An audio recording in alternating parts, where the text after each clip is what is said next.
अस्सलाम वालेकुम। उम्मीद है कि सब ठीक होंगे। आज हम वूफिंग कफ के बारे में पढ़ेंगे, जिसको पर्टिसिस भी कहते हैं। वूफिंग कफ हमारे पास एक एक्यूट रिस्पायरेटरी ट्रैक्ट इन्फेक्शन है। मतलब कि ये जो हमारी सांस की नालियों का इन्फेक्शन है, ठीक है, लंग्स का या ब्रोंकाई का या ब्रोंक्यूल्स का इन्फेक्शन है, ठीक है। और ये बैक्टीरिया की वजह से होता है। जो बैक्टीरिया इस डिज़ीज़ को काज करता है उसको कहते हैं बॉर्डीटेला पर्टिसिस। एपिडेमोलॉजी का मतलब ये है कि ये डिज़ीज़ कहाँ कहाँ पे होता है या किस किस जगह पे होता है। तो ये डिज़ीज़ हमारे पास वर्ल्ड वाइड होता है, पूरी दुनिया में ये डिज़ीज़ है, मतलब कहीं पे भी किसी को भी हो सकता है। ज़्यादातर उन इलाकों में होता है जो सर्द इलाके होते हैं या सर्दियों के मौसम में ये डिज़ीज़ ज़्यादा होती है, या फिर ऐसी जगह जहाँ पे लोग काफ़ी ज़्यादा हों, जहाँ पे हुजूम वाली जो जगह होती है वहाँ पे ये जो डिज़ीज़ है वो होगी। ओवर क्राउडेड एरिया हो और कोल्ड क्लाइमेट हो तो ये डिज़ीज़ होगी। या फिर एक कमरे में, सर्दियों में ऐसा होता है कि एक कमरे में बहुत ज़्यादा लोग जो हैं वो जमा होते हैं या एक साथ सोते हैं एक ही कमरे में, तो उनमें ये डिज़ीज़ जो है बहुत जल्दी से फैलता है। और ये डिज़ीज़ किस वजह से फैलता है? जो रिस्पायरेटरी ड्रॉपलेट्स हैं, ठीक है। ट्रांसमिशन किस वजह से होती है? रिस्पायरेटरी ड्रॉपलेट्स की वजह से होती है। अगर कोई बंदा चीख रहा है, ठीक है, या खांसता है तो उसके मुंह से जो ड्रॉपलेट्स निकलते हैं उसकी वजह से लगता है। या फिर जो कंटेमिनेटेड आर्टिकल्स हैं, कंटेमिनेटेड आर्टिकल्स का मतलब ये है कि जो फोमाइट्स है या इनएनिमेट ऑब्जेक्ट्स हैं, जो बीमार बंदा है उसके इस्तेमाल की चीज़ों से भी ये फैलता है ये डिज़ीज़। जैसे उसकी क्लॉथिंग हो गई, बेडिंग हो गई, यूटेंसिल्स वगैरह जो उसने टच किए हों या यूज़ किए हों, तो उनकी वजह से भी ये डिज़ीज़ फैलता है। ज़्यादातर जो इन्फेक्टेड होते हैं इसमें इन्फेंट और फीमेल्स जो हैं फ्रीक्वेंटली यानी ज़्यादा उनको ये बीमारी लगती है। इस बीमारी का जो इंक्यूबेशन पीरियड है, इंक्यूबेशन पीरियड का मतलब ये है कि जो माइक्रो ऑर्गेनिज़म है या इस बैक्टीरिया का बॉडी के अंदर आने पर जब वो बॉडी के अंदर आता है, इंटर होता है, सर्वाइव करता है, मल्टीप्लाई होता है और ख़ुद को तादाद में जो है बढ़ाता है, इंक्रीज़ करता है, ठीक है। मतलब कि बीमारी के अलामात ज़ाहिर होने से पहले तक का जो पीरियड होता है उसको हम इंक्यूबेशन पीरियड कहते हैं। और ये जो पीरियड है इस बैक्टीरिया का 7 से 17 दिन लेता है ख़ुद को होस्ट के अंदर स्टेबल करने में, यानी अपनी तादाद बढ़ाने में, ग्रोथ करने में, मल्टीप्लाई होने में 7 से 17 दिन लगाता है इंसान को बीमार करने के लिए। क्लिनिकल फीचर्स मतलब कि बीमारी जब अब उस पर ज़ाहिर हो गई है। क्लिनिकल फीचर्स में क्या है कि ये जो बीमारी है ये 6 से 8 हफ्तों तक रहती है। और इनके जो है 3 डिग्रीज़ में ये कैटेगरीज जो है या स्टेजेस हैं उनमें डिवाइड किया गया है। पहला जो स्टेज है उसको कैटरल फेज़ कहते हैं या इसको हम प्रोड्रोमल फेज़ भी कहते हैं। इस फेज़ में क्या होता है कि इंक्यूबेशन पीरियड में ऑर्गेनिज़म जो है वो ख़ुद को आके मल्टीप्लाई करता है और तादाद में ख़ुद को बढ़ाता है और इंसान को बीमार करता है। ये जो प्रोड्रोमल फेज़ है इसमें क्या होता है कि हमारा इम्यून सिस्टम जो है वो उसको वो स्टिमुलेट होता है और क्या करता है कि एक्टिव होके क्या बनाता है, एंटीबॉडीज़ बनाता है इस फेज़ में। तो वो जो बीमारी वाले अलामात हैं वो आहिस्ता आहिस्ता शुरू हो जाते हैं। तो कैटरल फेज़ या प्रोड्रोमल फेज़ जो है ये 7 से 10 दिन लेता है, ठीक है। हमारे इम्यून सिस्टम को लगते हैं 7 से 10 दिन इस ऑर्गेनिज़म के ख़िलाफ़, माइक्रो ऑर्गेनिज़म के ख़िलाफ़ या इस बैक्टीरिया के ख़िलाफ़ एंटीबॉडीज़ बनाने में। तो जब सिम्टम ज़ाहिर होंगे तो उसमें क्या होगा, कॉमन कोल्ड होगा, मतलब कि नाक बहेगी और साथ में उस बच्चे को जो है क्या होगी, छींकें आएंगी, स्नीजिंग होगी। एनोरेक्सिया होगा, मतलब बच्चा जो है वो फीड नहीं लेगा, उसको भूख नहीं लगेगी। और ड्राई कफ होगा, खुश्क खांसी होगी। और ज़्यादातर ये खुश्क खांसी जो होती है वो रात के टाइम पे होगी और आहिस्ता आहिस्ता क्या होगी, तेज़ होगी। पहले अगर उसको कम खांसी होती थी तो अब ये जो खांसी है ये उसको ज़्यादा आना शुरू हो जाएगी। आहिस्ता आहिस्ता जो है ये खांसी का जो अटैक है ये बढ़ेगा। फिर है स्पाज्मोडिक पीरियड, ठीक है, या प्रॉक्सिमल फेज़। इसको हम जो है एक्यूट फेज़ भी कहते हैं। इस फेज़ में क्या होता है कि वहाँ पे इंक्यूबेशन पीरियड में बैक्टीरिया जो है ताकतवर बन गया। प्रोड्रोमल पीरियड में जो है हमारा इम्यून सिस्टम जो है वो एक्टिव होकर एंटीबॉडीज़ उसने बना ली, उसने अपना पौच तैयार कर लिया। इंक्यूबेशन पीरियड में बैक्टीरिया ने अपना पौच तैयार किया है।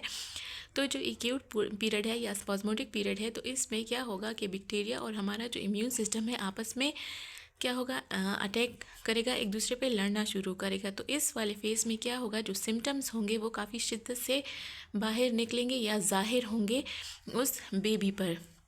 ये जो है कई वीक्स तक रहता है। और इसमें क्या होता है कि जैसे ही इस वाले फेज़ में क्या होगा कि बच्चे को क्या होगा, खांसी वाले अटैक्स आएंगे।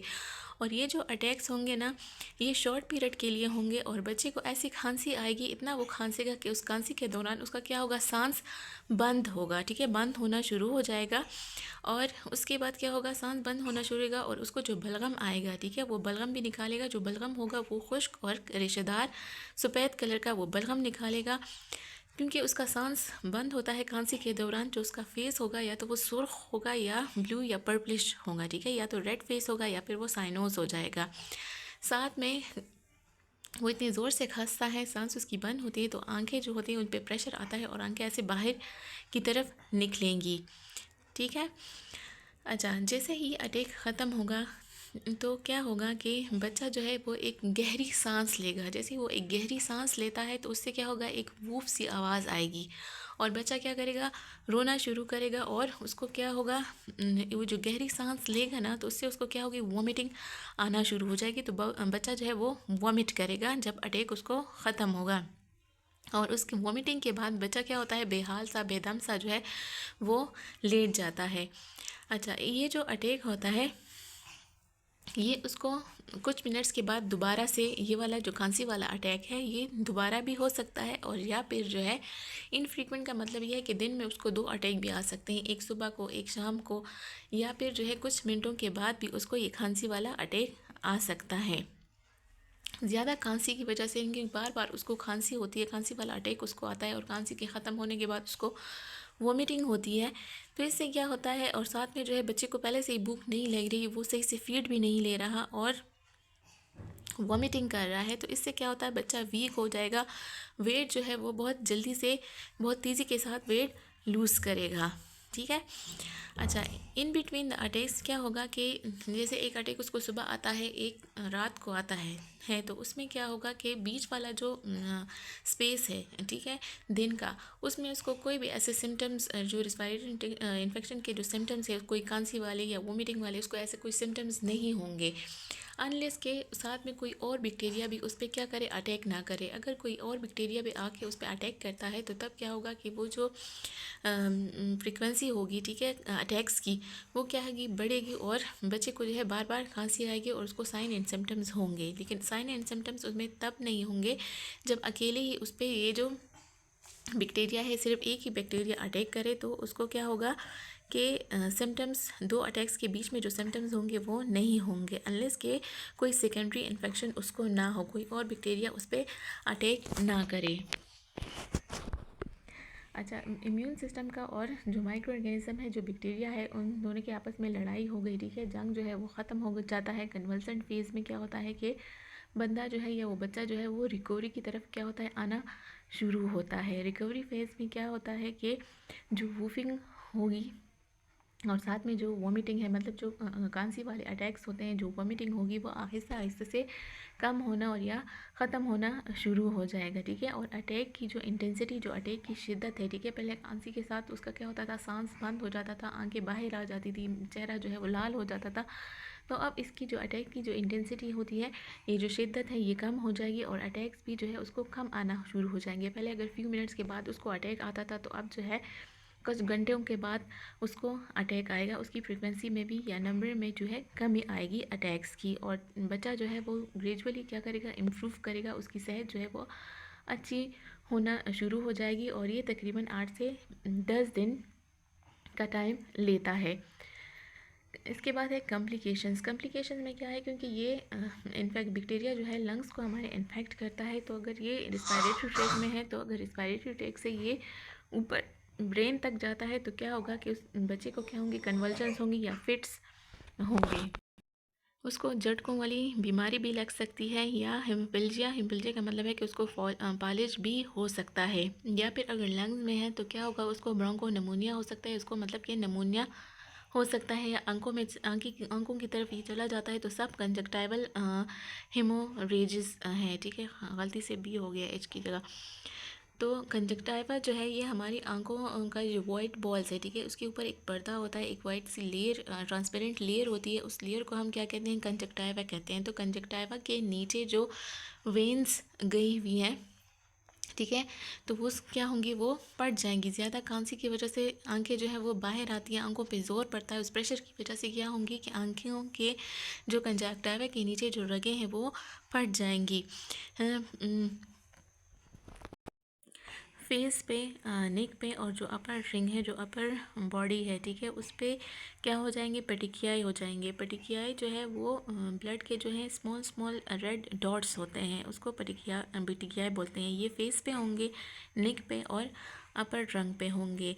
जब बच्चा जो है खांसी जब उसको आएगी, खांसी वाला अटैक आता है, तो वो ज़ोर से मतलब खांसी करेगा, पूरी बॉडी जो है उसकी ऐसी कंट्रैक्ट होती है, तो क्या होगा कि रेक्टल प्रोलैप्स हो जाएगा, एनएस के थ्रू रेक्टम बाहर आ जाएगा, या फिर हर्नियल प्रोट्रूजन हो जाएगी। जो पेरिटोनियम कैविटी है, पेरिटोनियम जो मेम्ब्रेन है एब्डोमेन का, वहाँ से क्या होगा कि जो एब्डोमिनल ऑर्गन्स है उससे बाहर आएंगी, जिसको हम क्या कहते हैं, हर्नियल प्रोट्रूजन कहते हैं। या बच्चा जो है वो कोमा में भी जा सकता है, और उसकी अगर बहुत ज़्यादा सवेयर कंडीशन है, उसको जो है अटैक्स बहुत ज़्यादा आ रहे हैं, उसकी इंटेंसिटी और फ्रिक्वेंसी काफ़ी ज़्यादा है, तो बच्चे की क्या है, डेथ भी हो सकती है।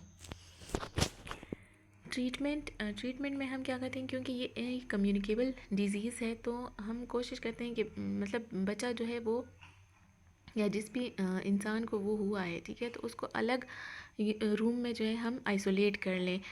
वो रूम जो है ऐसा होना चाहिए जिसमें हवा का जो आना जाना हो वो काफ़ी ज़्यादा हो, हवादार खुला हुआ रूम हो। और बच्चे को हम क्या देंगे, मेडिसिन में उसको दवाइयों में क्या देंगे, एजिथ्रोमाइसिन देंगे ओरली 40 to 50 मिलीग्राम पर केजी पर डे के हिसाब से। और ये हम कितने दिनों के लिए देंगे, 14 दिनों के लिए, 14 डेज़ के लिए हम उसको एजिथ्रोमाइसिन का ये डोज देंगे। साथ में एंटीट्यूसिव देंगे। एंटीट्यूसिव जो है वो कफ सप्रेसेंट होते हैं, जो खांसी के लिए हम दवाइयाँ देते हैं बच्चों को।